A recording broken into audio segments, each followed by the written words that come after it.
18 months ago, Boris pressed pause on life, liberty, friendships, and so much more. Churches which once had doors wide open, closed, silent, broken. We used to gather together and boldly sing, and then we had to just kind of huddle at home and kind of mumble within. The contrast, the shock, it does leave one with a query. What is worship when you're alone, quiet, silent, weary? So as a church we had to go on a journey of discovery to realise that worship goes beyond mere melodic symphony. It's about what we cherish, value, adore. It's about what we put our hopes on and what we long for. So we had to drop the facade and once again give regard to worship beyond the song and recognise, hey, maybe we got it wrong.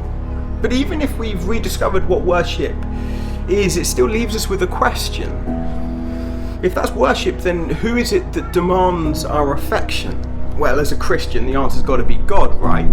But sometimes God feels a little distant, over there, out of sight.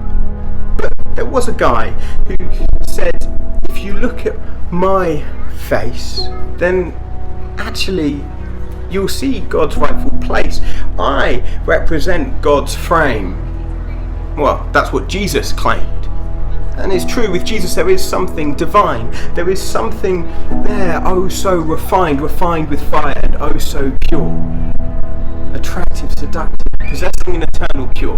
So, this summer, as the pause button pops up and the play buttons press down, let us not just spend this time to reacquaint ourselves with the friends who are still around. Let's not just see old mates and revert back to old traits, no.